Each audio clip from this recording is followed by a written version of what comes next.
It's the Secret Minutes Magazine, Coexist Radio. We in the building.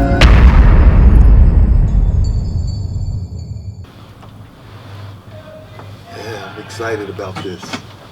And to meet a few artists out here. Can I put them on down like that? Oh yeah. However you want to do it. As long as you're comfy. I'm comfy. Good. Alright, so we in here, Mr.World Fame. The Madge. Yo, we on Coexist Radio. We're gonna talk about it. So World, where are you from, man? Dallas, Texas, originally the west side. Fish The trap. West Side. Fish The trap. fish trap, that's what I was looking for. Yeah, I remember the orange bus. So tell me something about the fish trap. Well, when you think of fish trap in West Dallas, it's separated from the rest of Dallas. You have to go across waters to get to West Dallas. Now, when I grew up, we didn't have strip malls, and convenience stores were at a limit, and so most people, we had to depend on candy stores and people that went over into other areas and cater to our needs as far as like convenience, as far as like, yet we did have like certain stores, like when you get to Westmoreland, Hampton, coming up off Singleton, we had stores, but for the most part, West Dallas was separated from the rest of Dallas. Like if you think of Oak Cliff, you had a hodgepodge of stores and activity going on. In West Dallas, it wasn't that much activity. The community was most Mexicans and blacks, and so we relied on each other more. And which one, see, I'm not from Dallas, but which one's bigger, South Dallas or West Dallas? South Dallas by far. Really? No doubt. So everybody in West Dallas, that mean that everybody know everybody? No doubt. I mean, we're on an island. You got to come across Inwood, Commerce, in order to get to West Dallas. You got to go across a bridge to get to West Dallas. Other parts of Dallas, you ain't got to go across the bridge. Now, to get to Oak Cliff, you might come across the 35 bridge, but hell, you got other ways behind Marsalis, behind the zoo, or come back the other way, like on the other side of Cedar Crest Golf Course to get to Oak Cliff. Like from South Dallas, you can go across right there where. So you got Oak Cliff, and then on the other side, you got West Dallas. Yeah. I mean, it's Still behind Lusteric type area. no doubt. Okay, got you. So West Dallas was, not saying it was better or good, but it just had its own unique way of thinking and unique way of existing, because by not having accessibility to the major DFW metropolis, we had to rely on that which was there. And then, you think back in my heyday, or the days that I grew up, you caught the bus, there wasn't no train. And most people in West Dallas, having an automobile, you didn't really leave West Dallas because we were comfortable in our own area. Yeah. Sound like sort of like Chicago, Detroit, So is it territorial? No, at the same, in one way it is, and the other way it isn't. Like, if you go to Oak Cliff, like being from West Dallas, we thought Oak Cliff was like, they was living the life. And I'm just speaking on my era. Right. South Dallas, they had accessibility to a lot because you had leaders, teachers, guides that were prevalent in the infrastructure of South Dallas and Oak Cliff. Like you can go across the 8th Street Bridge right there from Roosevelt to Madison and Lincoln, immediately Cedar Crest Bridge. Right. And you could be right there in Oak Cliff coming from, you could be either way, South Dallas or Oak Cliff. West Dallas was on the other side. We was basically Arlington, Irving, Grand Prairie. So you had to go across a bridge. It was a different type of mindset too, which created a different kind of youth. So when we used to go to Oak Cliff, we were pillaging. If we go to South Dallas, we were pillaging. But then were areas that, right now, if you think about South Dallas and Oak Cliff, it's like, I wouldn't call it hood, but it's hood. But West Dallas was hood. Right. And so like if you had a mother from West Dallas and she met a good man that had a job, they upgrade would be moving to Oak Cliff. Or they upgrade would be maybe moving to South Dallas. Right, okay. Yeah. Where there was more convenience. Right. You know what I'm saying? Isn't Don Chief? He's from West. Yeah, that's my boy. I love him. He's a good dude. Right. Chief, he put it on for the West. Ah, yeah, I mean, he's one of my favorites. I yeah, like the way he put the West on the map. I've been knowing Chief for a long time. You know, his family, they good people. They from the projects. They from Fish Trap, right across the street from Pinkston. Okay. Right there. You know, and he represented. He pulling up in Brabus, Benzes, and Bentleys right there in the project, standing out in the front, letting kids see him every day. You know, he didn't ever sell out. He always stayed steadfast. Did y'all grow up again together or? Nah, I'm 2 generations from him. Oh, okay. So I didn't grow up with him. I grew up with DOC from West Dallas. Is he? Yeah. I didn't know that. DOC stayed 2 doors from me. Ah. Matter of fact, we in Atlanta, we had Strokers off 78. And niggas is like, y'all together. He like, yo, that man raised me. He got me into rap. I didn't get him into rap. I think he was drunk. Hell, I was too. But at the same time, you know, we knew each other, and I used to. Matter of fact, I put his bike together. The first bike, I took the training wheels off of Tracy bike. You know what I'm saying? So, okay. but DOC, he was always different than the kids that were in the environment because he was extremely creative. He was into art, graffiti. I mean, he just had a different type of spirit. You follow me? Right. So you say that was your generation? Yeah. You know, DOC. He was one generation under me. Oh, okay. You know what I'm saying? I'm 60. He's probably maybe 47, 48, 50 or something like that. Okay. Yeah. Yeah, I know. He went ahead and had a kid with one of my homegirls named Shella. No doubt. And congratulations to that. I know that's crazy. And then he got a kid with Erykah Badu as well, right? No doubt. Man, shout out to West Dallas, man. Y'all got some real history. Yeah, I mean, boxing was the key, you know, especially in the prison. When anytime in the Texas prison system, and not only that, but just like in boxing, the West Dallas Boys Club put out the first champions, you know what I'm saying? Shout out to Curtis Coates. Curtis Coates, you know what I'm saying? He came over there and snatched up that talent. Because we were street kids, you know, we run around barefooted. I used to come in the house at 2, 3 in the morning in the 4th and 5th grade, which is unheard of right now unless you live in a third world country.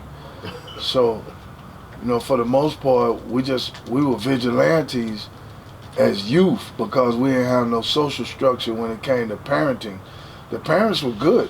I mean, yet they didn't put no strains on us. We was able to travel around the neighborhood.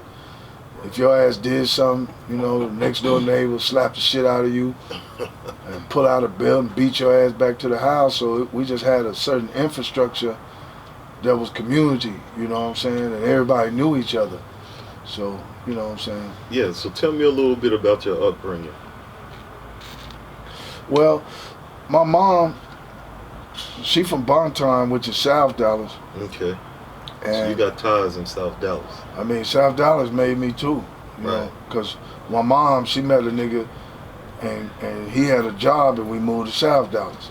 I left, I went to Sequoia.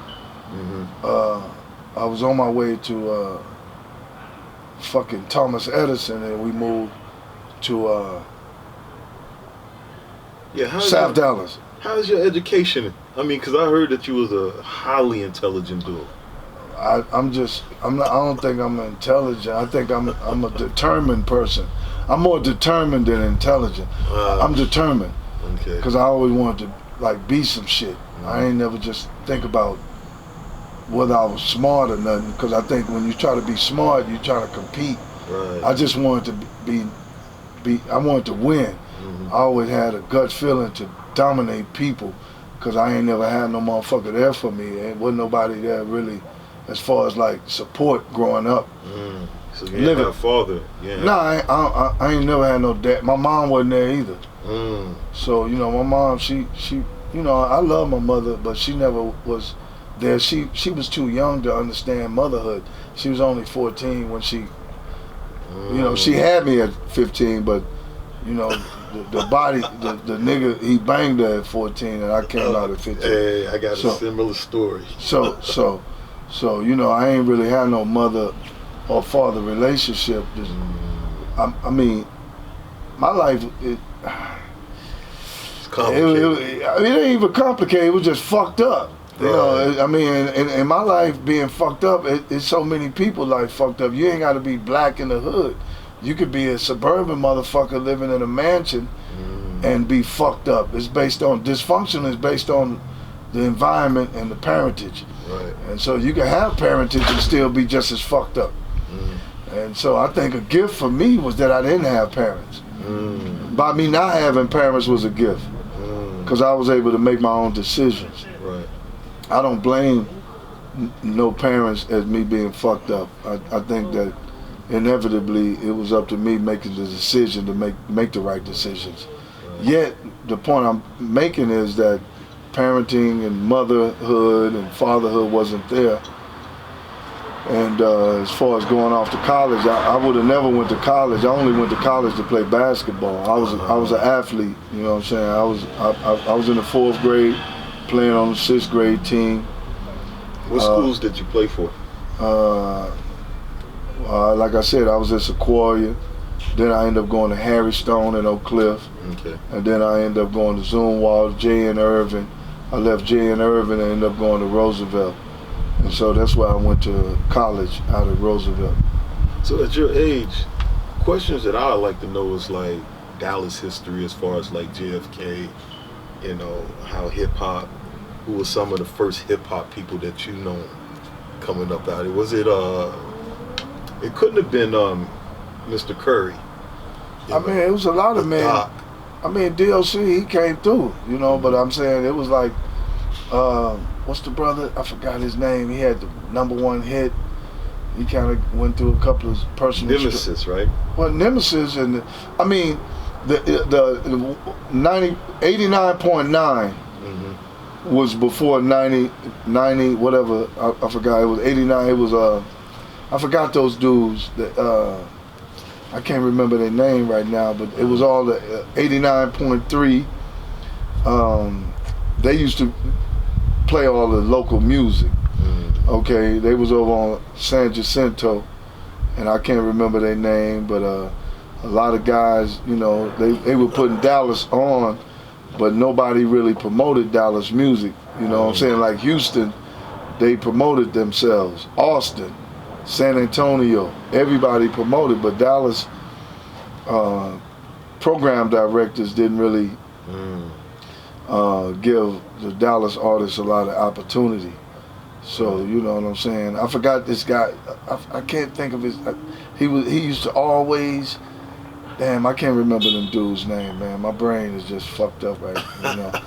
But, so how do you feel the vibe of Dallas has changed from back in your era to this era now? Well, I mean, you know, it's out of the hands of the program director. And that was a big thing, because the program directors, and I'm not gonna call no names, they never promoted local music.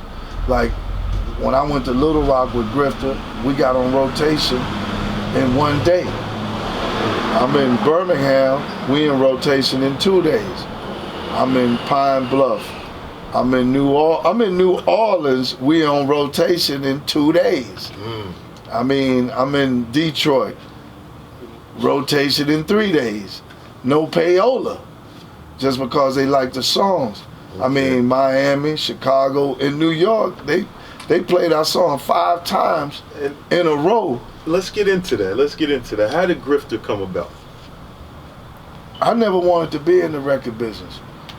I just was on some street shit, and guys used to come to me like Cold Chris, K-Son, like K-Son and Cold Chris, they the ones that got you know, I was around them, and Rob Bell, and what's the guy that made Erykah Badu's beats? Jawborn. Okay. Jawborn. Shout out to Jawborn. And so I used to just be with them, but I was on dirt time. I was doing stuff that was, I was doing stuff that, Right. So anyway, yeah, under the radar. So, Indeed. And they used to be like, yo, come fuck with me and do some music stuff and record business stuff. And I used to be like, man, fuck that shit. That's whole shit. I mean, that was my mentality. Because, I like what I was doing because it was more grimy and I could see shit right away. So eventually, as I started moving away from that life, I was like, I moved to Atlanta, to be honest. I had moved to Atlanta in '95, but I still was staying in Dallas. I was just going back and forth in the life I was living. So I had met Eric Sermon. He had a rim shop on Peachtree. And then he introduced me to Puffy and Queen Latifah. And they was having house parties. And they was like, yo, could you come by and bring whatever issue you got working? And that way we could be involved with what you got going on, which wasn't music. And I was like, yeah. So I was showing up at all they little shit and making sure everybody was straight for what I was doing and what I had going on. And they was like, yo, you a good person. Won't you fuck with us on the music? And I was like, nah, fuck that. I don't do that shit. To me, that was whole shit. Music was just a bitch game.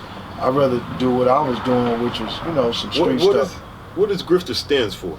Giving righteous information for teaching everybody reality. Okay. The reality of themselves. Okay. So, I mean, I was watching some shows and shit. Matter of fact, I was on a flight from Dallas to Atlanta and met this old nigga from LA, and he was so fly and shit, and I was like, yo, nigga, who is you? But I waited till the last hour, because, from Dallas to Atlanta is a 2-hour flight. And I wanted to speak with him when I first got on the flight. But the second hour, I said, well, fuck it, I'm just going to chop it up with this nigga. And he said, I said, what do you do, man? You just, how you move and how you be talking to the stewardess and all the bitches just walking through and shit. He was like, yo, I'm a grifter. I'm like, what the fuck is a grifter? Nigga, I seen a movie. And he was like, a grifter? He said, nigga, you a grifter. I was like, what? He said, nigga, I'm listening to you while you listening to me. Every bitch walk down the aisle you chopping it up with, they buying you drinks. The motherfucking stewardess gave you her number, and I'm like, oh, okay, what's a grifter then? And he was like, a grifter is a supreme con artist, but they don't never harm no one. You got a con man, you got a manipulator. Con man, he hit you real quick, and he take your shit. A manipulator, he may take 5 to 6 hours. A grifter, he gonna get up in you and discombobulate your ass and take everything you got, but he gonna make sure you ain't left with nothing. Right. But he gonna make sure you win. So I was like, oh, okay, all right. So I was like, all right. So he had touched me. So I started looking into that shit. And so by the time I started fucking with all them Atlanta niggas, and I got back to Dallas, I still kept my home in Atlanta, but I got back to Dallas and I was moving around. I was coming up off paper. I had some state paper out of Georgia and Tennessee, and then I had caught another case in Louisiana. So I was like, okay, I gotta ride this one. I just did a 5-piece on paper, then had another 5-piece on paper. I'm like, damn, but then they dropped the paper down to 2 on money, and then I caught the Louisiana, so I was like, okay, I'm gonna stay close to Texas. That's why I started fucking with Dallas niggas on some rap shit. Like, So who was the first people you started messing with? As far as rappers or people that was doing music? Yeah, signing artists to your... I mean, C.E.O. was the first one. Because I knew... Shout out to C.E.O. Yeah. C.E.O. he had that shit. And then, but I knew B Fool, Bernard knew, and then Pookie and Lucci, I knew them niggas. And they Shout were out to them too, them right? niggas was the shit though, you know. So I used to listen to them niggas every day religiously. Okay. Cause they was, and then they manager and CEO. He was a good dude. He traveled around, but I ain't really know him. So, but I knew Bernard because Bernard before he was in their videos, and he was kind of like their road manager or something. So when I finally did decide to do something, I reached out to Bernard, and he gave me the whole roster of artists that was with Stony Crook. Okay. So I listened to him. I tried to get Pookie and Lucci, but I pulled up on them niggas with the limo and all the money and the chains and shit. Yeah, I heard about that. And them niggas, they I love them niggas, but they fuck with me, but they were like, nah, we ain't gonna fuck with you. Yeah. Which was cool. I didn't get mad at them because I'm not an emotional or sensitive person. Yeah, I just seen them dudes, man. Like maybe 2 weeks ago. Shout out to them. I know they did a song called "North Me Up." Yeah, them niggas, they the shit. Right. I mean, if when I was in the Fed, we listened to them niggas at least once a week. I be sitting up in my bunk, and I just listen to their shit. They were so far ahead of themselves. People didn't really know how to take them. Right. Sometimes they was on that Star Trek street shit. They was just too. Dallas people didn't really understand them, and then when they leave the state, everybody embrace them. But Dallas, for some reason, we just, now we do, but at the time, yeah, I mean, it's not even about, well, yeah, I could take the pleasure or the pleasing thing, but I mean, it's more to that, when it comes to accepting. Like, George was able to get DSR accepted, so it's about rotation and relationships with the program directors. It's not really the city, it's the radio stations. It's not, the city want to embrace the rappers in Dallas. Dallas, there ain't no hater city toward their rappers. It's the program directors. They don't, I ain't gonna say no names. Y'all know who they are. Well, I'm gonna say Skip Cheatham. I'm gonna say Skip Cheatham because he was a hoe. He didn't, and if he hear it, he know he could have put niggas on. Okay. And then like when you go to like Steve Nice and all them dudes, they would never play niggas locally. Like niggas like what's the white boy that dude 104? Cat Daddy. He embraced niggas, and but like Skip, he didn't fuck with niggas. Steve Nice didn't play niggas. I don't want to call a name, but it's too late now.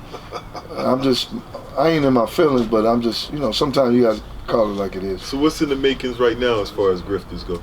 I mean, it's nothing in the makings. I've learned a lot by, traveling to New York, going in Universal, and them offering me 10 mil. I go to Arista, they offer me 15 mil. I go to Def Jam South, they offer me 8 mil, and I turn them down. I should have took it, but I didn't know business. I knew street business, but I didn't know record business. I'm not a smart person when it comes to legal business. Okay. I wasn't good at legal business. So is that part of the reason why you don't think Grifter grew as? Yeah, I made bad decisions. I didn't make the right decisions. I didn't know because I was just come from the streets. Right. And then getting into some business, I was like, this my shit. Why the fuck I'm gonna let you give me 10 million and I got 100 million or 50 million on ice right now? Right. Fuck you. I don't need your money. So that's why I was thinking, you know what I'm saying? So, but it was a bad decision because there was a business I hadn't been in and I didn't know how to really. I was dumb. I was dumb. And I know people ain't heard from you in a long time. Can you give us a little rundown of what happened? Okay, like I have young children. My daughter's 14. I got a son 17, son 19 and 21. So my children are athletes. I was an athlete. I won a national title at Western Texas. Oh, okay. I didn't know that. Junior college. Coach Nolan Richardson. Okay. I played at Roosevelt for 3 years. We went to state twice. We lost. I ended up going to Baylor. played there a year. I originally signed with DePaul, Coach Ray Meyer, out of high school. Didn't pass the entrance exam.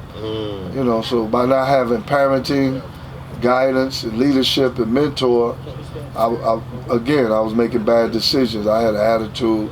I had the talent. I would drop 30 on you. Right. You know what I'm saying? Real quick. I could shoot like rich white boys. Right. But I just, you know, my mind was fucked up. You know what that reminds me of? Master P. No doubt. Yeah, no doubt. Master P was a basketball player as well. Came from the street, got into the music business. That's wild. That's wild. So, how's life been treating you now? And as far as your kids, I remember them when they was mad young. Yeah. They, my oldest just graduated Saturday morning. Okay. Played 3 years of college football. Where at? Austin College in Sherman. Okay. Graduated with honors from Austin. Got a degree in sports management and a minor in business administration. My second son, well, my oldest, he just graduated. Now my 19-year-old, he's in the military. He in the Air Force. He travels all over the world. My 17-year-old, he plays at Spring Creek Academy in Plano. He plays for the Texas Tar Heels travel team, Elite. He travels all over the United States on AAU. And he got that thing. He's nasty. He played like Rondo, you know what I'm saying? Facilitator, real aggressive, mean. He's a savage. My daughter's the best athlete in the family. She's in the 9th grade. She's feeding into Plano West. Okay. She travels all over the United States. Travel team, DFW Elite. Starting point guard, playing with 11 and 12-year-olds. She'll be feeding into Plano West. Her name is So-So Shabazz. Y'all hear about her. And my oldest son is World Shabazz, like my name. He's junior. So, yeah, I got great family. You know what I'm saying? You know, the mother of my children been together 27 years. Got good relationships. Nothing messy. You know, I'm a street nigga, so you know, I know you said. Yeah, and I know you said something about signing Small Soldier again.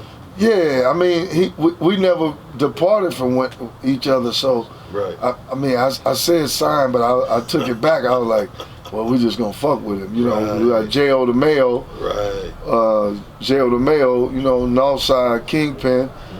He one of them niggas, you know what I'm saying? I mean, I tell him drop 16, it just spit out his mouth. Right. He got good credibility, following, you know what I'm saying, penmanship. Right. He just a wonderful artist, you know, not only as an artist, but just as a person. Right. I mean, he's genuine, you know, you know how guys right now, they fabricate their history, where they from and what they got going on, which is cool. I don't have nothing because it's entertainment. Right. But J.O., he just so original and authentic, and I really appreciate his skill set. Right. And you know, small, you know, that's my nigga. You know, we was in Japan. He was performing at Disney. He did 3 weeks in Disney. Had a contract with Disney out of Atlanta. He did Cartoon Network. I mean, you know, we made money. Right. It just wasn't in rap. This the Secret Minutes Magazine, Coexist Radio. We in the building. And we back with World Fame, giving a little rundown about the history of Grifters, not only Grifters, but himself as well. Yeah, so like I was saying, like when you're in the Fed, the weirdest thing is to see gangster niggas that's killers, robbers, and thieves be laying down with boys and stuff. That I never been to prison. I went to prison at 54 years old. You know what I'm saying? So really I was 53. Right. So I never been to prison, even though I was involved in the street life since I was in my late 20s. And I never got caught, but what got me caught was somebody. He was a kingpin out of Mississippi, and he was trying to get time off. Right. And he still got 20 years. I mean, so now he can't go amongst his friends and family and have credibility. For me, when the feds came to me to get me to cooperate, like I said, the mentors that raised me in the street, because I didn't have mother and father to raise me. You know, my mother, I still love her, but we never had a relationship. They inbred in me, you know, even though I started in the game late, you know, after college and stuff, that you don't talk because you won't have no respect when you go back to your community. Like imagine you got a wife or a girlfriend that stay with you through prison, and you come home and you snitch and you setting up, and she might like certain movies that's got some gangster niggas in it, and a gangster nigga snitch, and then you holding her hand sitting on the couch and she rubbing your dick. She gonna stop rubbing your dick or whatever because you that nigga in the movie. So it's kind of strange. So, and like my kids are young, and my kids, you know, they on that, you know, they young niggas, they on Draco, Ops, Snitch, you know, all that, you know, the nigga out of New York, the young kid, what's his name? 98, 89, what's it, the rapper? 6ix9ine. 6ix9ine. Yeah, you know, I mean, I don't have nothing against that. 9, okay. I mean, yeah, but I don't have nothing against, I mean, that man got his own territory. But I'm just saying, I couldn't, my legacy in the streets was like damn near 30 years long. If I couldn't do an extra 10 years to come home with grace, cause like, you know, most niggas that snitch, when they come home, you can't really justify it. You might do it in your mind, but that shit don't really stand. I'm gonna be honest. So before snitches gets no respect. So I mean, 6ix9ine is just going through it right now. Okay, I don't know, but I mean, some people they still respect him though, because he winning. But that's the young generation. I mean, but you can't separate the young generation from the old generation because they still are children. That's one thing I don't do.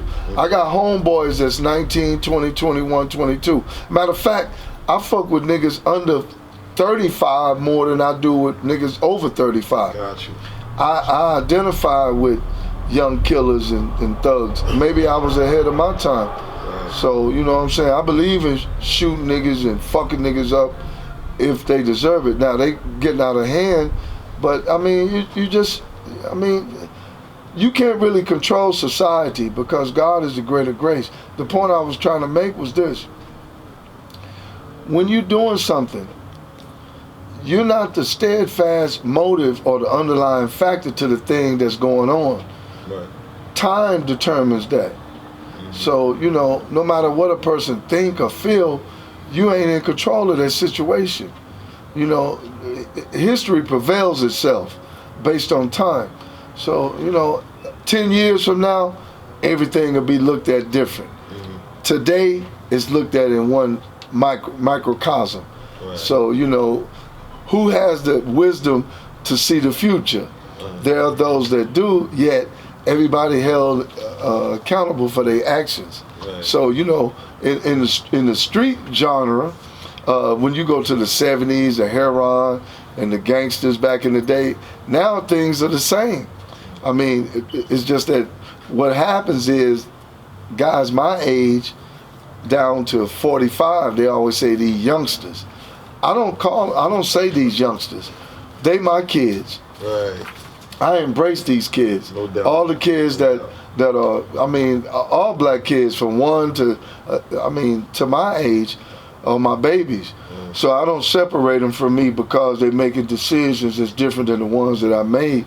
I mean, I don't, like, that's why I can't be around niggas my age that's 60, 50. They're like, these youngsters, bitch, them your kids that don't talk to you. Right. They hate your bitch ass because you ain't shit. You don't even fuck with them. My kids, nigga, I'm 60. My kids 14, 17, 19, and 21. The first motherfucker they wake up and want to fuck with is me. Right. They be like, Daddy, I want you to listen to this. Daddy, daddy, daddy, daddy, daddy. I'm 60 though. I'm old enough to be all they fucking grandfather and great-grandfather. Right. But they call on me, all the music, all the bitches they fuck, everything they do, they call on me and be like, you think, how she found? The bitch got her ass. What's she going to school? What's she studying? So how does that feel, not having a father, but being a father to your children? The best thing ever happened to me is not having a father. Or a mother. Which because made you a stronger father yourself. No, because I see fathers not being shit. Sometimes you can have a father and he ain't worth a fuck and he'll fuck your life up. And I didn't know that until I traveled all over the world. When I left Colombia, when I left Slovenia, when I'm in fucking Lithuania, when I'm in Trinidad and I'm talking to kids and we doing the boxing, me being a fucking boxing commissioner, and I don't know shit about being a boxing commissioner, but the guy that hired me, he put me in a position because I could relate and speak the language of people and be able to relate. I had a good spit game and still do, but having a good spit game that's not full of shit and being able to actually cross-reference what a person is saying. Anyway, back to the point, traveling around the world, so many kids didn't have fathers. And they had strong mothers. I thought that America and the slave trade and all the nigga shit that we were going through was situations where the men were horrible. But it's a universal thing. You can go to Croatia and the kids don't have parents. You can go to Malaysia and they don't have parents. I mean, I was in Lima, Peru, and motherfuckers was running up to me like I was their dad.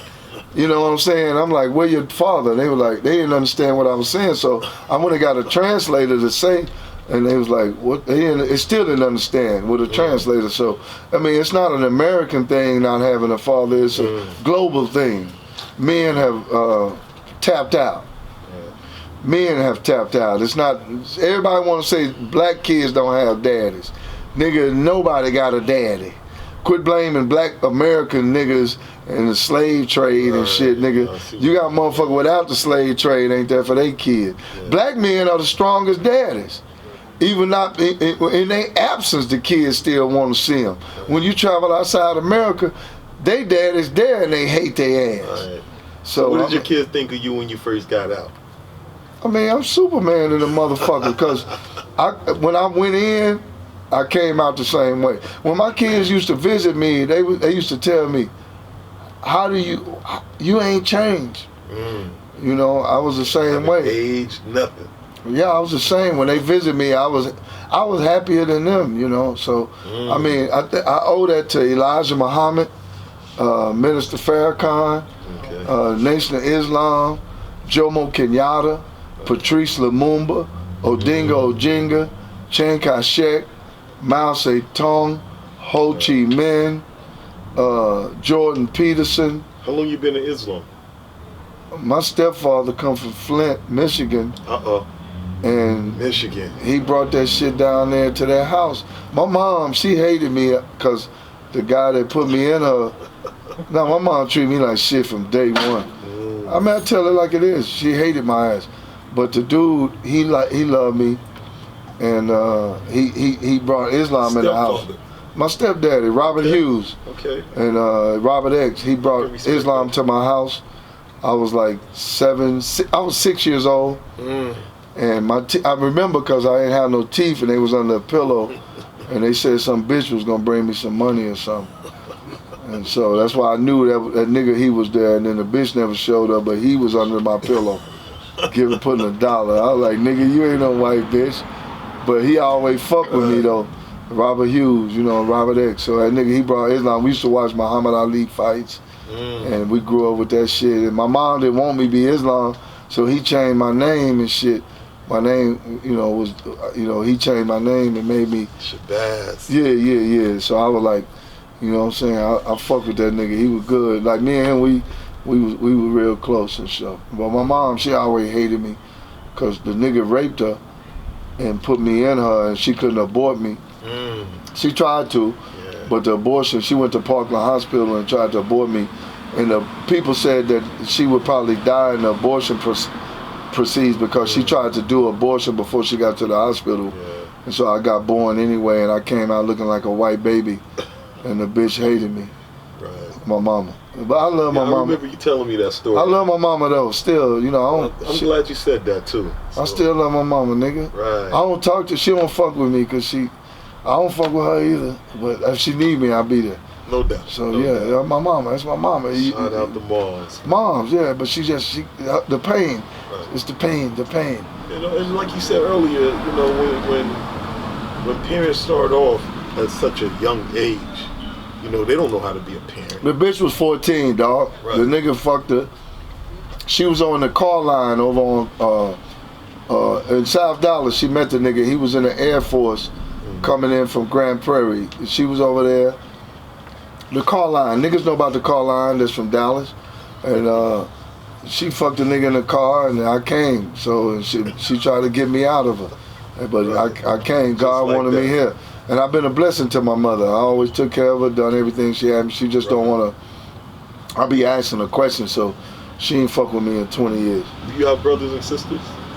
I got one brother, but he don't fuck with me either. Because I be holding him accountable. He still live with her. I mean, God set your life up the way it's supposed to be. The more fucked up your life is, the better off you'll be if you accept the reality of it. Suffering is the key to salvation. Suffering is the most blessing thing that God could ever give you. You have to go through hell to know heaven. So I embrace all my hell. Hell been the best thing for me. Suffering been everything for me. Without suffering, I wouldn't be shit. You know, I'm a great man because of hell and suffering. So the prison, do you think that it humbled you more? Nah. I always been humble. Prison educated me. Okay. Prison was like a doctoral program. I've always been humble because Elijah teach that. I mean, Nation of Islam teach you to be human. My kids went to the school in South Dallas. My kids used to be in school looking at my face on billboards in South Dallas. While they was in class, they used to look out their window and brother, damn, I don't want to forget his name. This is horrible. Let's give a shout out to wifey as well. You know, Nation of Islam across the street. Yeah, my wife. Right, she stood by you through the whole. I mean, see, that's a problem with a lot of people giving credit for women standing by niggas that go to prison. Black women always stand by their men go to prison. We don't have to give a shout out to black women.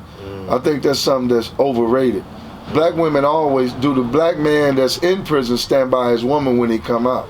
So I'm not gonna give no shout out to my woman. Do you stand by her? I don't have to stand by her. It's my woman.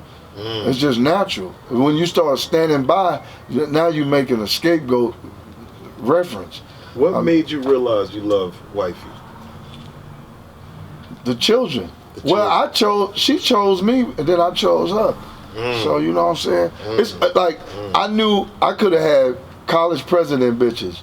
Right. I had women that were bank presidents. I had program director, 135, 250,000. So made this one the one. Cause she from Bonton, project bitch, ghetto hoe.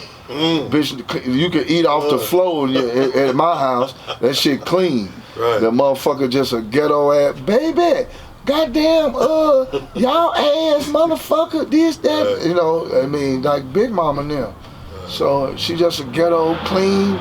I mean, she take baths. She don't take showers. She whip kids. Cook 5 days a week. I'm talking about full meals: steak, potatoes, gravy, greens, hot water cornbread with a belt on her neck. Bitch might hit me, nigga. Roll a blunt, pour the drink, head, pussy, shit, nigga. Ghetto shit. But I always had women that were not like that approached me, and I knew that our longevity would be remiss.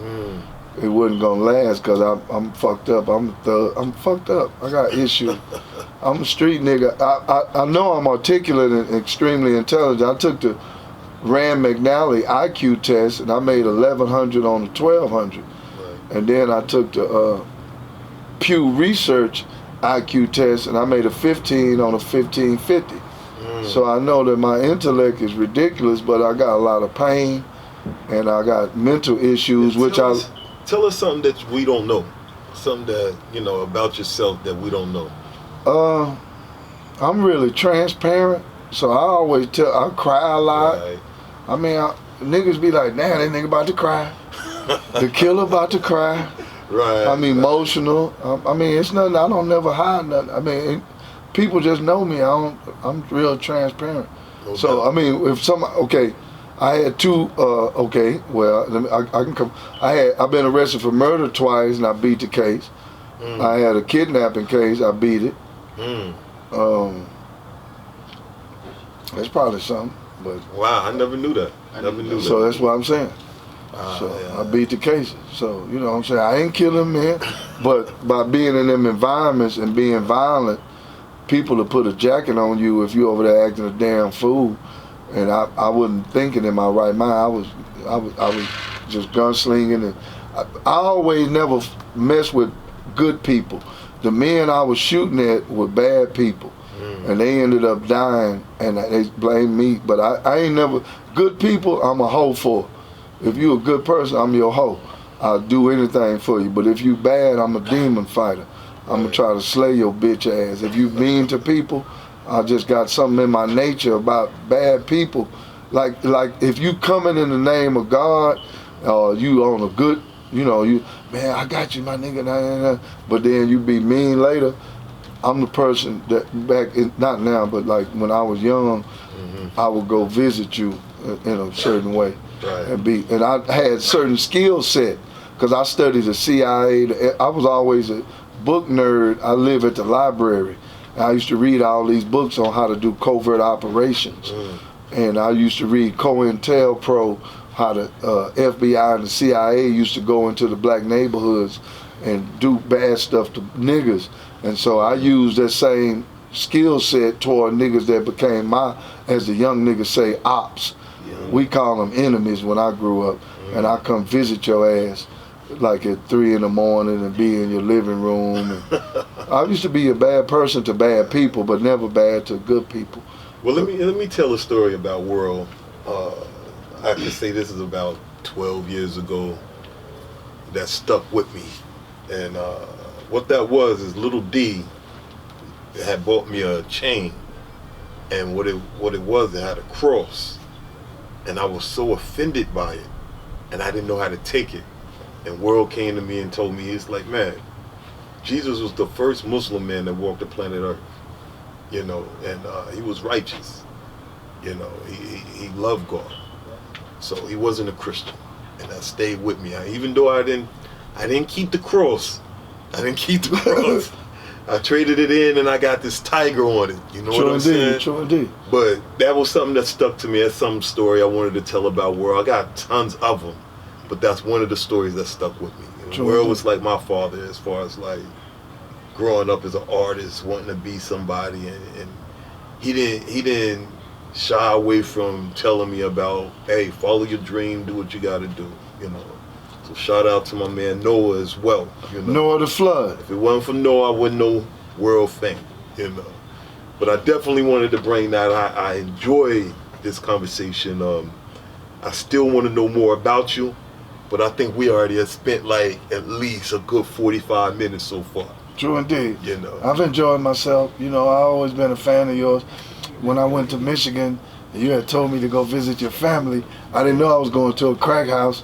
But that nigga grandmama had a crack house, right? And I was tripping, so I'm like, nigga, and I'm sleeping in the bitch, right? And they serving out the back, but I'm like comfortable because I have I had shout out to my uncle. My uncle still asks me about you to this day. Yeah, me and that nigga smoked all night, drank, moved all around, motherfucking Benton. What was the name of the city? Muskegon Heights. Muskegon fucking Heights. Them niggas is off the chain. You know what I'm saying? Them niggas is there's some thug motherfuckers up in that bitch.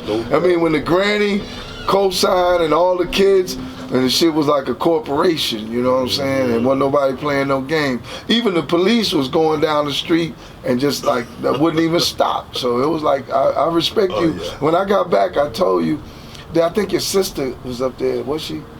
Yeah, my sister went up there a few times. Yeah. So, I respect you and your mother, your whole family. Y'all genuine people. You meet a lot of people that be doing the shit you do. They got underlying motives. They on some gay ass faggot bullshit, right, trying to shine, and no whole shit, man. But you just genuine. I appreciate that. I give you, you know, on a scale of 1 to 10, you're 1,000. No, I know your Right. peoples. Right. And yeah, you steadfast. know, my grandma to my mother, everybody. Yeah, you steadfast. You know what I'm saying? Okay. You know, and then I ain't seen you in like 10 years. So Yeah, this is the first time. This is the first time I seen you in 10 years. So Man, I respect you a lot. Thank you for And it's coming. been my pleasure. Thank you, bro. No doubt. No doubt. All right. You know. All right. Signing out. World Fame, Grifter Boys. Hey, they coming back, fam. Be looking out for that. We got Coexist Radio, Secret Minutes, the magazine, and some new artists that's coming out up under Grifter. Yeah, the CEO. I'm not involved no more. The CEO is King Dino. He's my nephew. He's my nephew, born and raised. King Dino. He come up under my tutelage, but he had his own way of thinking. You know, he got it's him. It's not me. Right. I mean, I do what he tell me to do. You know what I'm saying? I follow his lead. So King Dino, he just an extraordinary young man. Any other shout outs? I mean, I know you had some friends pass away while you was in prison, right? I mean, Ramel Allah, Crazy Joe, couple of dudes, you know what I'm saying? Then some of them that died, I wanted to die. But I mean, you know, it's a vicious world when you come from the streets. A lot of people that you make millionaires, they become your enemies. Right. You know what I'm saying? So, you know, them two dudes, you know, That's they gonna good. be another story. Yeah. It's all good. So I'm kind of done. It's a pleasure. All right, brother. Thank you so much for giving me the opportunity to And talk. shout out to the kids, man. World. Yeah. World. When y'all was Master. My son, Master Farad. No doubt. Pull him up. So Shabazz. And my son World, and my other son Mel Quan. That's the thug nigga. He just like his daddy. Yeah, you know what I'm saying? They got about 7 cases. Everybody, you know what I'm saying? There's Dracos and all that money be hanging on their arms, shit. Yeah, he do all that. 2 more questions. Yeah. How do you feel about the artists in Dallas right now? I mean, I support and love them. I mean, you know, any negativity, you just a hoe. It's their time. I don't have nothing to say. I mean, I just hate that. Nothing about Mo3. I mean, Mo3, he's a legend. I mean, niggas gonna kill you no matter what. You gonna get shot. Niggas kill. That's all niggas do is shoot niggas. No, it's not only Dallas. Blacks kill more blacks than anybody. Yeah, black on The police killed 13 blacks last year. Niggas killed 1,274. If you add Chicago, Detroit, we kill each other. Mexicans killed more Mexicans last year. Cambodians kill more Cambodians than anybody. Slovenians, every race kill their own. So don't try to make like niggas is the bad people. White people killed more whites last year than anybody in the world. So don't try to make it microscopic like niggas. Every human race kill their own more than everybody. Due to knowledge. Thank you. All right. And on a better note, I want to know your most embarrassing moment. My most embarrassing moment is when I was playing at Roosevelt High School, and I told niggas I played Carter. No, I was playing South Oak Cliff, and I told them niggas, when we was dapping up as a captain, that the nigga said, yo, what's up, try to give me a dap. I said, fuck you, bitch, I'm gonna drop 40. And I ended up dropping 30. That was embarrassing. Peace. Peace to the car. I like that was one. Embarrassing. Man. Yeah, I told South Oak Cliff I'm gonna drop 40, I dropped 30. Was that embarrassing? Yeah, to me. The most embarrassing moment? Yeah. Cause I mean, niggas from the South Oak Cliff, them niggas was the shit. I had to tell the truth. I had to call it like I know it. All right. Thank you, bro. Thank you, bro. Coexist Radio, World Fame. No doubt. All right, big bro.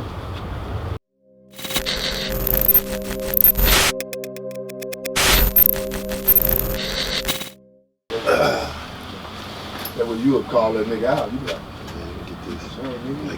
Mike check. You know what I'm saying? Yeah. But I check the niggas I love. I check them. Why you doing that shit? Yeah. Hey, Oh man, I'm like, we in here say, again. Why you do this? We gonna freestyle this conversation right here. Yes, sir. That's the best way to do it. Let me get a little rundown who you are, Already. what you representing right now. Hey man, it's King Dino 214. You follow me on Instagram. Yeah, Talking about straight out of North Dallas, the North. You know what I'm saying? We out here. We taking the Grifter shit over. You know, I got a couple new artists we about to bring to the table, and that's what we're doing. No doubt, man. So, as far as like the artists, like what are some of the artists' names? So I got J.E.O. That's gonna be my first front. You haven't seen, bro. Let me get in my bag one So game. J.E.O. You know, J.E.O. I've been knowing J.E.O. Yeah, give J.E.O. that round of applause. Right. Round of applause. Right. You know what I'm saying? I like that. You know what I'm saying? But yeah, nah, man. J.E.O. I've been on J.E.O. for about 15, 20 years. You know what I'm saying? Real dude, real Dallas, Texas. You know what I'm saying? Actually grew up in Hall, the Hall projects over there in the Hall. You know what I'm saying? Over there on Linden, 75. You know what I'm saying? They actually call him the mayor over there. So y'all go check him out. Y'all see what that's about. Y'all see why they call him the mayor. So what's his Instagram? His Instagram is J.E.O. the mayor. Okay. J.E.O. the mayor. You know what I'm And saying? your Instagram? My Instagram is KingDino214, and be on the lookout for Grifter Records. No doubt. Instagram, yes sir. So you taking over Grifters right now? Right.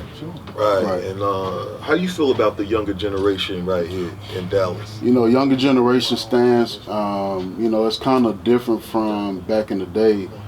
You know, back when it was a little bit more gritty, and just my personal opinion, I feel like they were really speaking about what they were doing. They were actually out there really in the street, really doing all this stuff. So that's also my focus on why I'm trying to come out with the Grifter now, because I feel like I'm surrounded by a group of guys that, you know, I see day in and day out that's really about what they're talking about. Do you see a difference between Dallas versus Houston as far as the artists go? You know, there was always, and I think that's the long-lived, understated duel, I guess you can call it. You know, you got Dallas, you had DSR, they had Swishahouse. You know what I'm saying? I mean, and in that duo, I mean, I feel like they showed us the way how to go about it, because you'll see Slim Thug on Big Tuck tracks. You know what I'm saying? Okay. You'll see Paul Wall on Big Tuck tracks. So you saying that Houston artists do show Dallas a lot of love? A lot of love, for sure. And myself, I stayed in Houston for like 10 years. You know? So I moved to Houston in 2006, and I only received love when I was out there. You know, I stayed, and then I stayed in Third Ward. That's why so I needed your opinion you on see this. what I'm saying? No Yeah. doubt. And I mean, going into it with music tents, I mean, I remember back in my mama's house, back in like 2004, 2003, I mean, we couldn't wait for Power Wall and Premiere to come out. So we was already on the chopped and screwed. Of course, that's the whole Southern culture. You know what I'm saying? But I already knew that whenever Slim Thug, Power Wall, Camille, there, anybody, whenever they went to make a video, we was the first ones up, ready for it to come on MTV Jams, ready for it to come on BET, Uncut, whatever it may be, back to ESG. You see what I'm saying? So that's you know, definitely, man. Houston showed mad love always, and Let me ask you a question. yeah. So you say you the businessman, right? So For sure. you just got your artists coming out right now. What is it that you do? I mean, you a down. So what I do in my meantime, man, me and my brother actually opened a furniture business not too long ago. So we do that. Also have been into the medical field a little bit. Medical field. Yeah. Touch a little bit of real estate, touch a little bit of construction. That's actually what I'm currently doing. I'm in construction. Okay. So any kind of, you know, commercial fencing, you know, just not to go into too much. We're gonna keep it to music, but you know. Let me bring it back to that medical field real quick. Right. How you feel about this COVID thing going on right now? You know, it was a mess, bro. It was a mess for sure, because I mean, we was all on lockdown for a little bit. No doubt. But just going back to the business aspect of it, I mean, we stayed running. I mean, that was the perfect time for any construction projects, anything to go about. You see what I'm saying? A lot of people benefited from this. Exactly, a lot of people, man. I mean, I wish I was on the side of people that benefited from the vaccines getting put out. You know, because actually one of my boys from Houston. You know what I'm saying?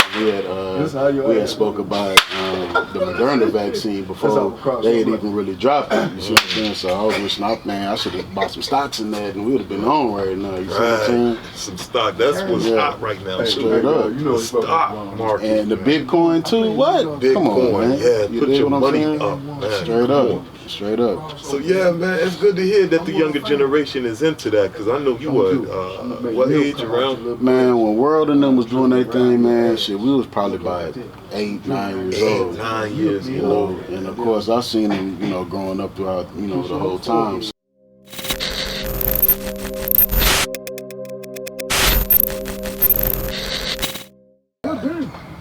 Thanks for the invite. Oh, for sure, man. For sure. You already know that. Anytime. Oh yeah. I'm gonna throw the ball off your chest. I do. So yeah, man. So just getting back to the Mo 3, and you know, how do you feel about what's going on, the vibe in Dallas right now? You know, when the Mo 3 thing first happened, you know what I'm saying? I mean, everybody had their own opinions about it, of course. Of course, it's a tragedy. I feel like, you know, any nigga that come out of Dallas, you know, we need to be supporting them. We need to be going behind them. I mean, if it's personal beef going on and everybody else don't know about it, you know, it is what it is. But I mean, he definitely had a hot following. So I feel like, you know, he definitely legends, just like Unc said earlier. You know what I'm saying? You know, I can't even lie. So, what's some of your favorite artists out here for right now? For right now, man, like I said already, J.O. got the Yayo Cotty coming out. You know what I'm saying? J.O. over here is chilling with us right now. You know, at the crib. You know what I'm saying? Like I said, that's my nigga from back when. I got a young dude named Reese J. He's dropping. You can go check his SoundCloud out. Reese J. The letter J. You know what I'm saying? Right now, of course, you can't forget a Yellow Beezy. You can't go past Trap Boy Freddy. You can't go past, you know, I got my nigga C.E.O. I actually grew up with C.E.O. also. You know what I'm saying? C.E.O. Shoebox Money Gang. You know what I'm talking about? You can go check them out. He actually they with Shice House Records. You know what I'm saying? My boy Remington that just got out not too long ago. Rim Smooth. He got a couple things going on right now. But other than that, you know. Yeah, that's about it. I'm still on my old school stuff, so I still listen to Lucci Pookie, Big Tug, you know what I'm saying, Chief, you know what I'm saying, just all the old stuff. Chief is one of my favorites, 7 the Great too, man. Shout out to him too. For sure. Tell me a crazy story about World Fame. World Fame, when he first got out, I think we drank probably a whole handle of vodka, you know what I'm saying? And he real emotional, you know what I'm saying? So it's like, you know, he ain't gonna let everybody else know that, but he real emotional. So when we out there, we chilling, we drinking, and then, you know what I'm saying, he used to be in the boxing shit. He still is in the boxing shit. Oh yeah. But you know, we went to Missouri one time on a boxing match. Yeah. And I checked him out then, and I seen his passion for boxing. Okay. But go ahead, me here. Okay, but no, we drinking a bottle, we drinking, you know what I'm saying, doing our thing and shit. Right. And we end up going to the cigar spot, but he got everybody in the cigar spot on some boxing shit. And he out there with his chains on and the watch on, he doing jabs and hooks and all that shit. Yeah, he just wild nigga, but don't give a damn about what the environment is. You see what I'm saying? Like, but then the dope shit is, and it's actually the cigar spot off of 75 and it's in Richardson. It's really Rappahoe in Richardson. You know what I'm saying? Okay. And we over there, and it's the crazy part is this doctor dude. He was actually from Oak Cliff, but he comes up. You know, he got the Grifter hat on, Grifter shirt, and then you know the nigga like, oh yeah, what y'all know about Grifter? And you're like, well shit, I'm World Fame. You know what I'm saying? So yeah, so it was just a whole story, and then, you know that was transpired into some other shit. But it's just crazy how even though it's been so long, that, you know, niggas still, it's the recognition, it's the name, it's that brand name recognition. So yeah. So what's your story? You come from what side of Dallas? You said the North Dallas. I'm from North Dallas, man. I grew up out Forest Lane. I was born North Dallas Presbyterian. You know what I'm saying? Shit, my mama's first apartment was Forest Cove over there on the lane. We moved from there to Hamilton Park for a little bit. Actually, I was in HP with my daddy for a little while. And then, you know, from there, shit, we just been in the city. You got kids? You married? Yeah, man. I actually just had a little boy 3 days after my birthday. Congratulations. Yeah, man. Shit, you know. Son is everything. Yeah, man. Jeremiah. Jeremiah James. You know what I'm saying? Shout out to Jeremiah. Yeah, man. So, yeah, I got him. He was born this year, actually. He a COVID baby. Okay. You know what I'm saying? Okay, through COVID. Through COVID, man. You had to put that work in through COVID now. No doubt. No Straight doubt. up. Yeah, but nah, Jeremiah, and I also have a daughter named Grace. Grace. Yeah, Grace. Amazing. Yeah, Grace. she's 7 this year. So That's what's up. yeah, man. Yeah, So, man. so I know you told me earlier that you love to travel. Yeah, man. That's my thing. That's my Indeed. thing. And know? you said that one of your favorite places is it DR or Favorite place, I'll say stateside would be Miami. Miami. That's my spot. You know what I'm saying? Miami? My little sister in Miami, my auntie in Miami, I got cousins in Miami. Shit, you know, my sister in Miami Gardens. So every time I go, it's all love every time. You know what I'm saying? International though, I just got back from Colombia. Colombia? So give me a little rundown about Colombia. I mean, just in a nutshell, without saying too much, Colombia was interesting, man. I stayed entertained the whole time. Right. I say that much. You see what I'm saying? My brother-in-law told me a lot about Colombia. Yeah, and we was in Medellin. You know what I'm saying? Medellin. Yeah, so Okay. yeah, we was Well, down mention there. that. We did the Pablo Escobar tour. We did the paintball on his compound. You know what You I'm did the saying? paintball. Yeah, man. What? It was lit. It was lit. So how was that experience? The experience was different, bro, because I mean, you know, I've been around, but this was one time to where I can really say we went out on some brother stuff. It was real family, brotherhood, Family, all the the fellas. homies. Exactly. You know, so we were probably about. We actually rented out 2 spots down there, right? Right. So, Airbnb? Nah, I got a connect out of Orlando. This nigga Dre Diddy. You know what I'm saying? So, yeah, man. He set it up. We went down, and my boy Dion, he kind of got with him. They set it up. And yeah, man, shit, we just had a blast. Right. We just had a blast, bro. It was definitely. What's your next destination? Next, I got to go to New York to visit my cousin over there, and they stay in the projects actually, over in the Bronx River projects River. on 174. You know what I'm saying? So I'm gonna go visit them. They say they having a Dominican Day parade this year, so I might go try to figure that out. I mean, see that for a little bit, Right. and maybe go to DC a little bit, you know. But we definitely go back. Our main spots is Vegas, Miami, Atlanta. I love Atlanta. Yeah, I love Atlanta. you can't hate Atlanta, bro. You got to love Atlanta. You know what I'm saying? No doubt. Straight up. Even though it's a little crazy out there, but I love Atlanta's vibe. Yeah. Man. Yeah. They one of my favorite places in the South. Right. Other than Miami, because Miami, of course, the palm trees. Yeah, but you know, Miami is one in its own. You know what I'm saying? I mean, Miami, you go and it's you can just rent luxury cars. yeah, man. Nice. Yeah, man. Like foreign cars. But you know what the trip is? You don't even have to go out there and do all that. Everybody got this thing like Miami's just so expensive, but if you do it right and you got the right people, it ain't even all that. You know what I'm saying? Right, you just go out there, have a good time. Right. We them type of people, man, that we gonna have a good time no matter what. You know what I'm saying? No doubt, I go to the redneckish fucking country club, Right. two-stepping and all that. We're gonna have a blast, you dig? Hey, I can't wait to travel with you and see what's popping out. Already. You know, and what's crazy right now, I do have a cousin that's in the music industry. You guys might not know him, you might know him, but it's Blue. Okay. You ever heard of Blue? Blue, where you from? Mobile.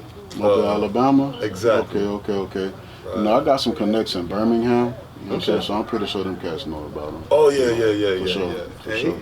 He's doing it big. It's impressive to watch him. You Yeah. know, I'm out here doing my own thing. You Mhm. know, But I definitely ran with Grifters back in the day. Mhm. I want to see what they got going on now, Right.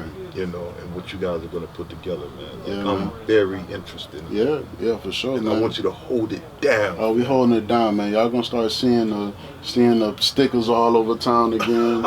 You gonna start And seeing they got this an pop award up. for that. You know what I'm saying? Yeah, So yeah. I gotta all see that. this popping again. Right. The most promotion Right. in the city of Dallas. Straight up. And not just Dallas.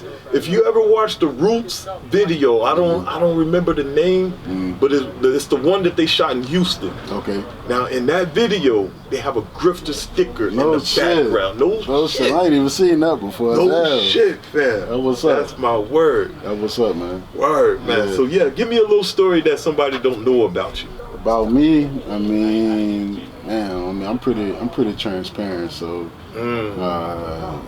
Tell that you can the world, then. Transparent. yeah, man. I mean, I got, you know, I could probably tell you a wild story. Maybe we were in Galveston one time. Me and my boy. He gonna kill me if I tell the story. I really shouldn't tell it. But We nah. need something funny for the public. Yeah, man. So we out there, you know. I went to TSU. I went to TSU in Houston. You know what I'm saying? Third Ward. So Okay, shout out to Houston. yeah, for sure. That's why I say I was in Houston from 06. But yeah, man, shit. You know, we out in Galveston. He had met some chick. We go to Galveston. You know what I'm saying? And you know, we big on drink. We big on all that shit, getting throwed and you know whatever. So we out there, and it's crazy because it's him, it's this chick, but then it's her aunties and her mama, and they all rented out a beach house for her graduation. You know what I'm saying? So you know, we out in the pool or whatever, we drinking, we chilling. You know what I'm saying?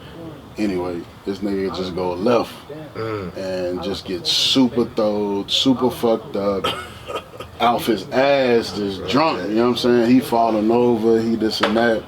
So basically, the nigga end up throwing up in the pool. Walked upstairs. The auntie like, what you doing? Nigga end up throwing up on the aunties. You know, niggas. It was just a fucked up situation, man. You know what I'm saying? Is this the Kappa Beach party or? It's not the Kappa. You know, I only caught 2 Kappas.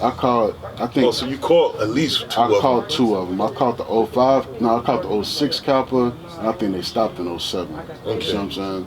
I think that was the last one. But Because the story you just told, man, a Kappa got Yeah. tons of these stories. He was a Kappa though. That real talk. He was a Right. fucking Kappa. My niggas gonna know, they ain't gonna know who I'm talking about too. So yeah. Nah, he was a Kappa, man. You know what I'm saying? Shout out to Kappa Beach, man. For Like, sure. They need to bring that back. They need to bring that, and they need to bring the freak nigga back, cause I missed all Freak the, Nick. I mixed all the freak ATL. niggas, nigga. I need, without saying too much. Shit, I need to be up to that, bitch. Right, man. Hey, I just wanted to get to know you. You know what Yeah, I'm for saying? sure, I for look sure. forward to doing business with you in the future. Already, yes, Hopefully sir. we can travel Yeah. and kind of make these artists well known around the city. Already. You know, Yes, sir. and then at least make money together. Yeah, man. Yeah, we gonna do that regardless. Oh, no That's doubt. gonna happen. Getting everybody else out, you know, that's kind of what my mission goal is. I want all the guys that have a hard time finding that platform to really get their music out, that platform to really get off the block. You know, I done came across a lot of cats that got some real hot music, you know what I'm saying? But it might not be mixed right, it might not be mastered right, it might not be put together right, you see what I'm saying? But they spitting fire and they spitting everything that, you know, people want to hear, and they deserve to get their music out, you see what I'm saying? So that's where I'm going with it, for sure. And I'm looking forward to seeing what your artist is all about. For sure. Yeah, like I said, man, can't say it enough. J.O. up next. Y'all watch out for him. Real Dallas, Texas nigga, real Triple D shit. Real Howard Street legend, for real. You from the How, you already know, my nigga. Coexist Radio, man. Square We're in business. here. Square business. All right, signing out. Man, I appreciate you. No doubt. Peace, God. It's All been a right, pleasure. Yes, sir. Hey.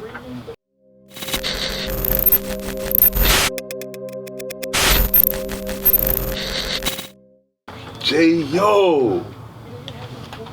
Vibing. All right, that reminds me of J.O. Felony back in the day, man. Shout out to him. I actually be seeing his name, like when I Really? my name on YouTube and stuff like that. I see Then his he name. pop up. Yeah, he pop up. No doubt. He No pop doubt, up. man. That's crazy, man. I have my name. I got this dude, man, Curry, that always pop up. You know. Like, Every time you look at your name. right. I'm like, yo, who is this guy, man? I rap better than him.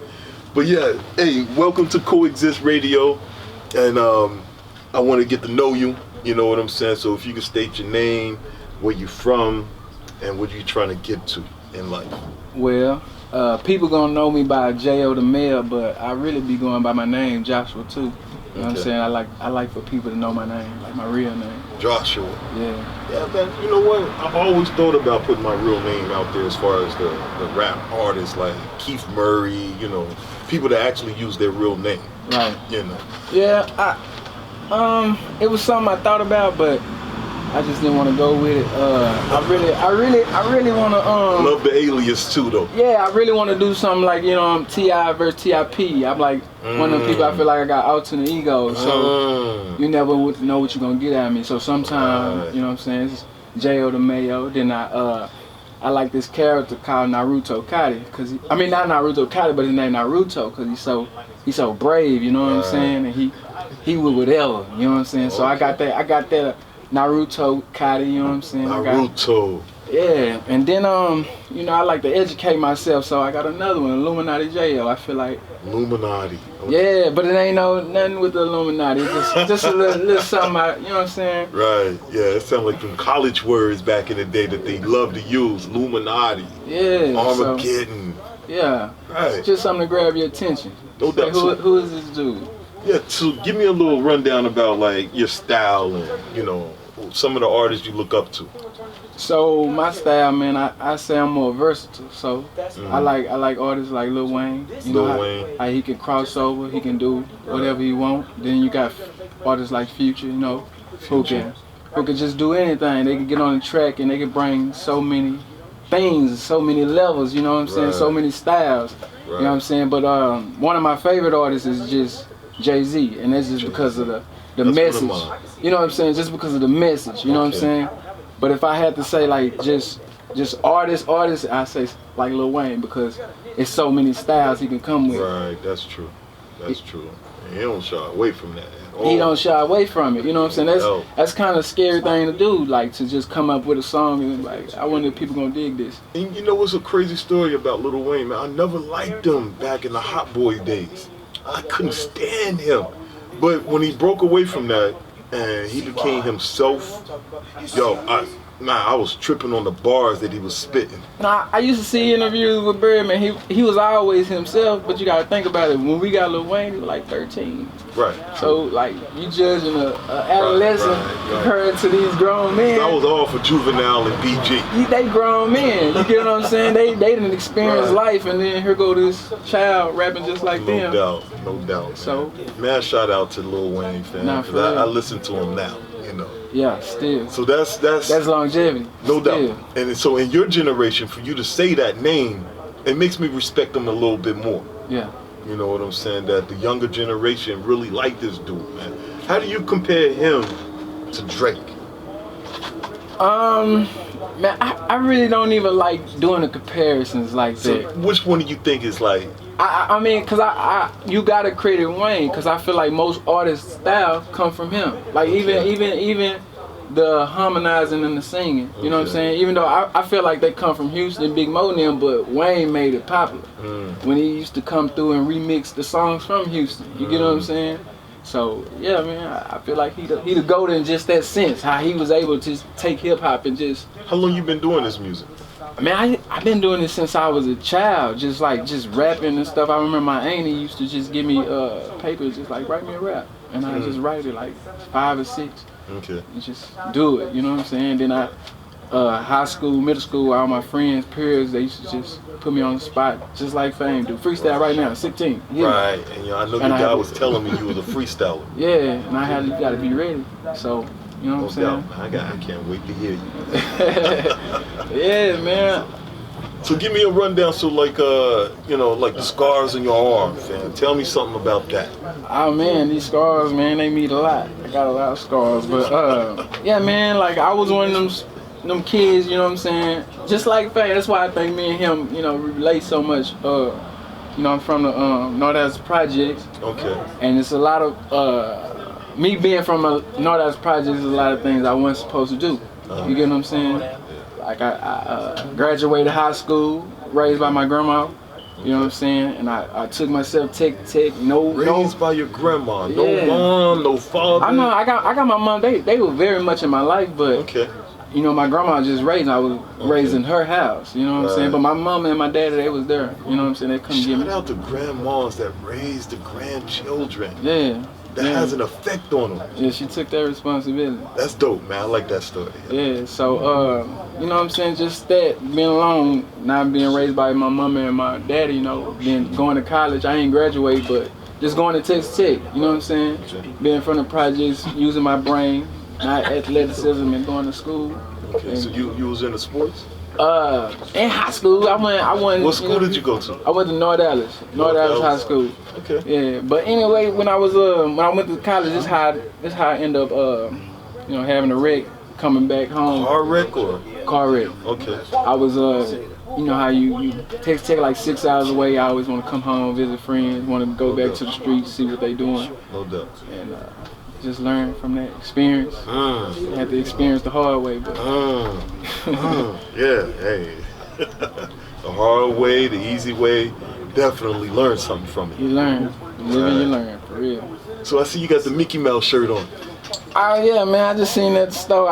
Man, it was hard trying to find something to go with these Yeezys, kind of off-white beige, so I just picked it up. But I grew up on this Mickey Mouse and stuff. It wasn't one of my favorites, but I grew up on a What's Mickey one of your Mouse. favorites then? Growing up, one of my favorite cartoons, man, I used to love the Rugrats. The Rugrats. I was so adventurous, you know what I'm saying? I like that imagination. Right. You know what I'm saying? Being able to put yourself anywhere. So how do you compare your style, like, to who? Or who would you want to feature? I say, oh man, if I don't really compare people used to say growing up, people used to tell me, you know what I'm saying, since I listen to Lil Wayne so much, that's who I sounded like. So it got to the point to where I kind of try to perfect my craft to sound like myself. So like when people hear my music, they say, oh, you got a unique voice. Like you got a unique, you know what I'm saying? So I hone my craft to where I didn't sound like everybody else. I kind of sometimes, I pick up on the same cadence and stuff, but you still gonna be able to tell like that's J.O. the Mayor, that's not nobody else. You know what I'm saying? That's him. You get what I'm saying? Like sometimes, sometimes you can cut on the artist and you be like, ah man, that sound like him. It's like I'm listening to him once again. But when you cut on me, you gonna hear me. Right. Okay. Cause that to me, a lot of people don't know who to compare me to, and it's funny the people that they do compare me to. They'll say Jim Jones. And I'm like, Jim Jones? That's not a bad comparison though. I like Jim Jones. I almost want to complain about it, but then, like you say, it's not a bad comparison. Yeah. So who do you think they'll compare you to? If I just had to say like off-brand, where you like, what? If I just had to say they just would compare me to somebody, man, I don't want to go too far overboard. I mean, I don't want to say the people I listen to. I want to be humble with. I don't want to say a person like Wayne because you're going to get some backlash. Like, this nigga said he compared himself to Wayne. Right. I ain't comparing myself to Wayne in that nature, but I'm versatile. Right. So I compare myself to artists like him, how I be willing to try, any type of I'm style. gonna listen to you with that open mind. Yeah, I'm open-minded on the music I do. You know what I'm saying? I don't want to be one-track minded. So that's why I say I compare myself to like a Wayne, a Future, somebody like that. You know what I'm saying? Not nobody that's. You got a project that you're working on right now? Yeah, I got a project that's out right now. It's called Stack of Stars. You know what I'm saying? Stack or Star? Stack of Stars. No doubt. Stack of Stars. One of the around this bitch. One of the main songs out right now that I'm pushing is Yayo Kati. That's where I get the title from. That's the next video you got coming. Yeah, that's the next video. When is that? On the 12th, June 12th. Yeah, June 12th. Gotcha. So anyway, where I come up with it from is my partner. He used to call himself Yayo Kati, but we call him Pat. And he was a good dude, man. Good dude. I always looked out for everybody. Everybody he ever came in contact with. end up losing his life to the streets. So, you know, I took this one of my first album basically, and I'm, you know what I'm saying, dedicating it to him, type, you know, to his message, Stack of Stars. You know what I'm saying? So it really did affect you in some type of way. Man, it affected me majorly, man. Cause I remember when I got out the street life, I was trying to do right. You know what I'm saying? I went to go get myself a job. You know what I'm saying? And I ain't have nobody to watch my kids, my baby girl, and he had stopped whatever he's doing. Like, bro, I got you trying to do right. I watch your baby. Go to work. I had a homie pass away too. And the thing about that, do you think, because I'm going through this, do you think when someone passes away and it affects you, that it makes you a better artist in some way? Like, do you think they soul get into you and just make you a better artist because they know what you do? I feel like yes, like our life experience gonna affect you as an artist. So yeah, of course, that's just gonna push you even more. You know what I'm saying? That's part of your story, and you gonna tell it, cause them people affected your life. So you include their story in your art. That's real talk. That's real talk. So that's what I do. That's one of the best things that I've learned through this. Yeah. This interview right here, because that means a lot to me. I had a homie pass away 3 years ago, and not just him. I had a stepfather pass away around the same time. Yeah. So a month apart. And my thing is that the effect that it had on me makes me a better artist when I write. Yeah. Like, I think deeper. Yeah. You know.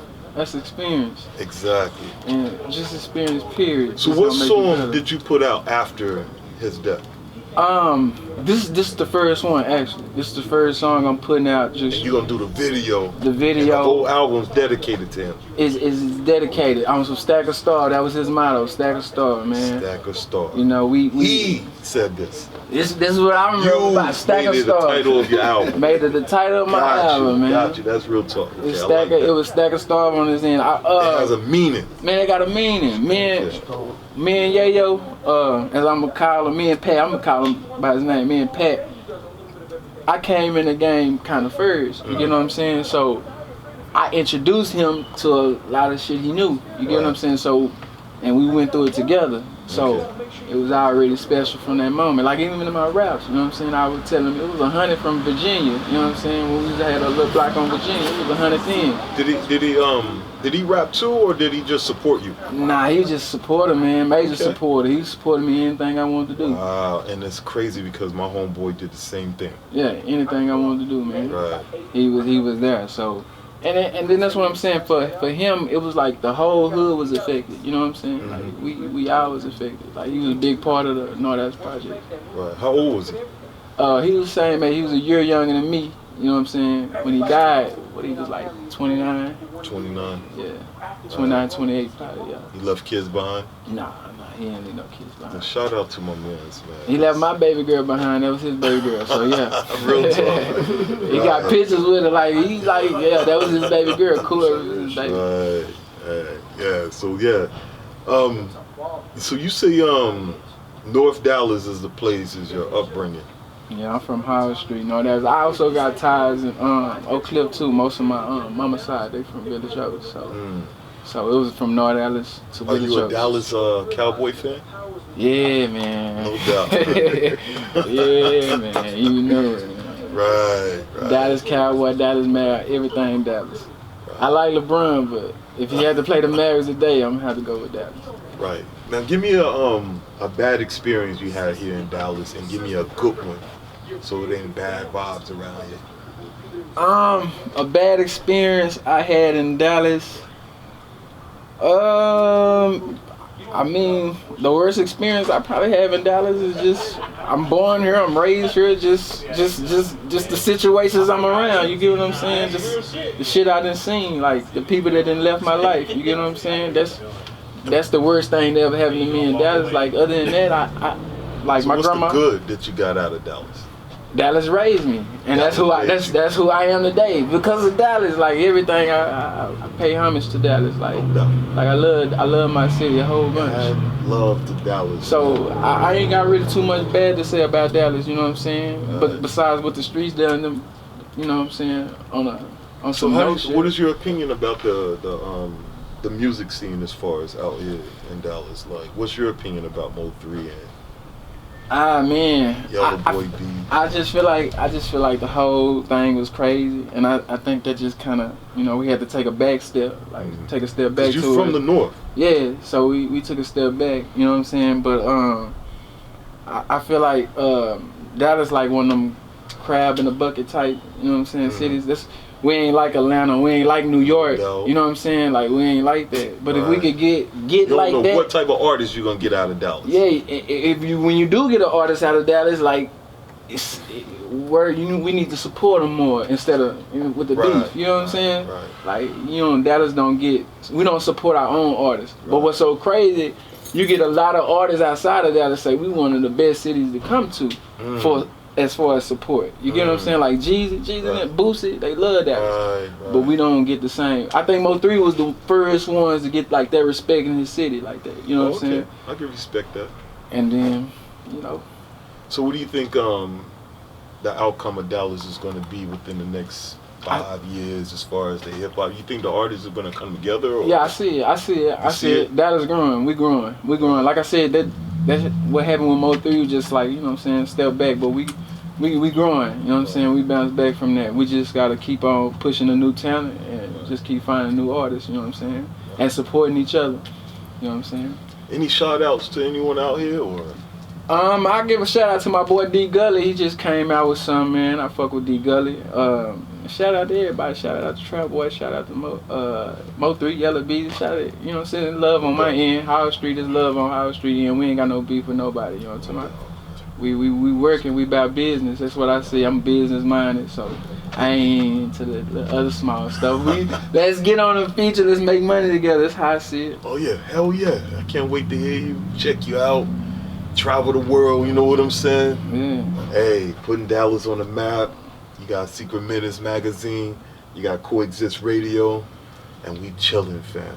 And For sure. getting blazed out. All right. For sure. Out. That's your dad? So do me a favor. That motherfucker gonna piss you off. You gonna get on your motherfucking nerves. He ain't gonna make sense. But you will die if you don't listen to that nigga. My kids will tell you, I wish they was here. They be like, shit, every day that motherfucker, he pissed me at. But they say, I wouldn't be shit without this nigga. You see how he do with everybody else? He give you you get first bids. So fuck with him. We're a piece of shit, just like you. We all are. But listen to that nigga. I swear to God, I wish he was my daddy. I just want the nigga toe. You got his whole body. Straight up. Let me have the nigga toe. Cause that nigga that go 1000%. I ain't never had a daddy. Let me just get that nigga pinky toe to be my daddy. You got all of that nigga. So don't fuck it up. Do what that motherfucker say, nigga. Even when you don't want to listen. This the Secret Minutes magazine, Coexist Radio. We in the building.